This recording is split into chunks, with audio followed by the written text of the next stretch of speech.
Chapter 13. People who love listening to lies. God's message came to me. Son of man, preach against the prophets of Israel who are making things up out of their own heads and calling it prophesying. Preach to them the real thing. Tell them, listen to God's message. God, the Master, pronounces doom on the empty-headed prophets who do their own thing and know nothing of what's going on. Your prophets, Israel, are like jackals scavenging through the ruins. They haven't lifted a finger to repair the defenses of the city and have risked nothing to help Israel stand on God's day of judgment. All they do is fantasize comforting illusions and preach lying sermons. They say, God says, when God hasn't so much as breathed in their direction. And yet, they stand around thinking that something they said is going to happen.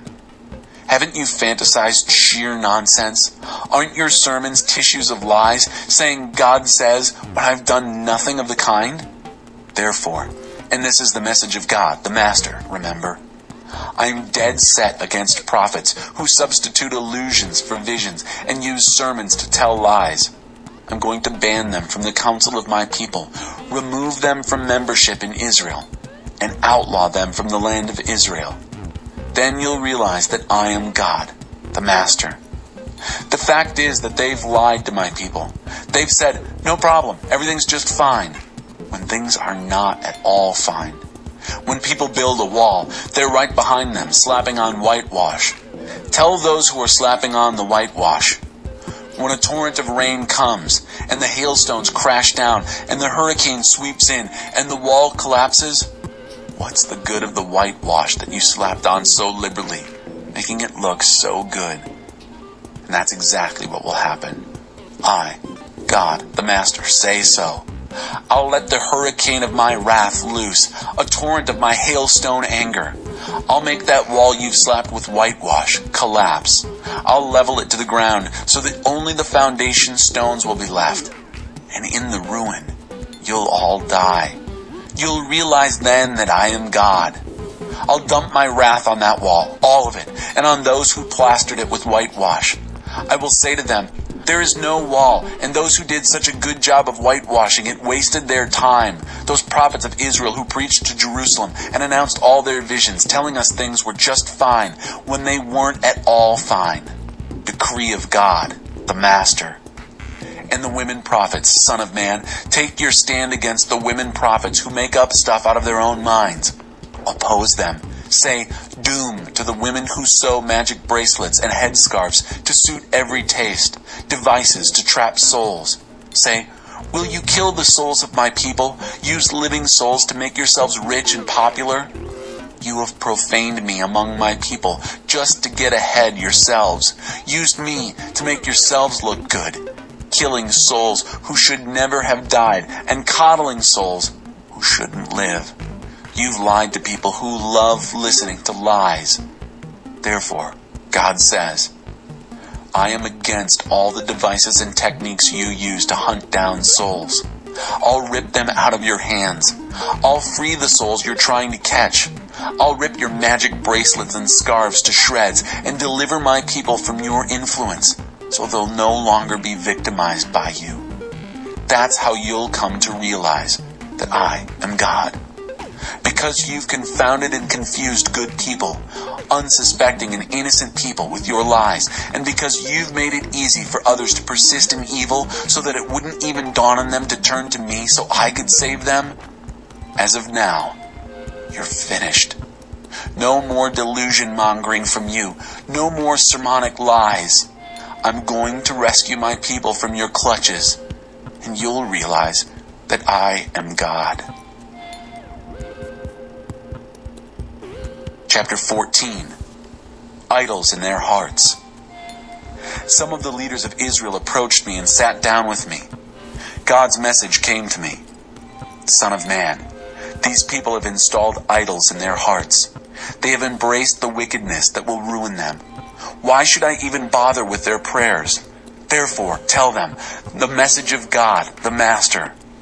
All in Israel who install idols in their hearts and embrace the wickedness that will ruin them and still have the gall to come to a prophet, be on notice. I, God, will step in and personally answer them as they come dragging along their mob of idols. I am ready to go to work on the hearts of the house of Israel, all of whom have left me for their idols. Therefore, say to the house of Israel, God, the Master, says, repent. Turn your backs on your no-God idols. Turn your backs on all your outrageous obscenities.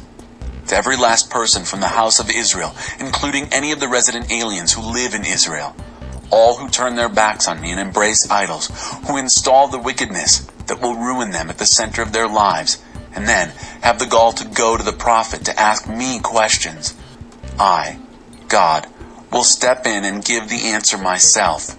I'll oppose those people to their faces, make an example of them, a warning lesson, and get rid of them so you will realize that I am God.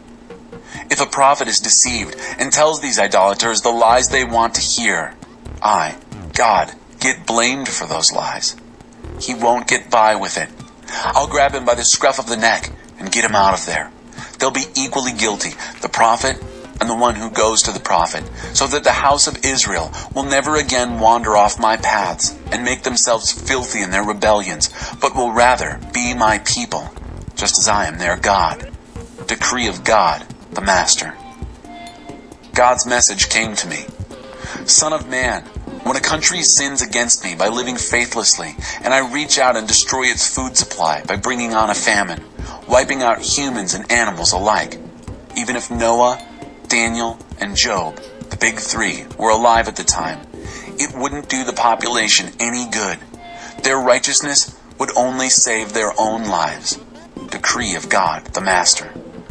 Or, if I make wild animals go through the country so that everyone has to leave and the country becomes wilderness and no one dares enter it anymore because of the wild animals, even if these three men were living there, as sure as I am the living God, neither their sons nor daughters would be rescued, but only those three, and the country would revert to wilderness. Or, if I bring war on that country and give the order, let the killing begin, leaving both people and animals dead, even if those three men were alive at the time, as sure as I am the living God, neither sons nor daughters would be rescued, but only these three. Or, if I visit a deadly disease on that country, pouring out my lethal anger, killing both people and animals, and Noah, Daniel, and Job happened to be alive at the time, as sure as I am the living God, not a son, not a daughter would be rescued. Only these three would be delivered because of their righteousness.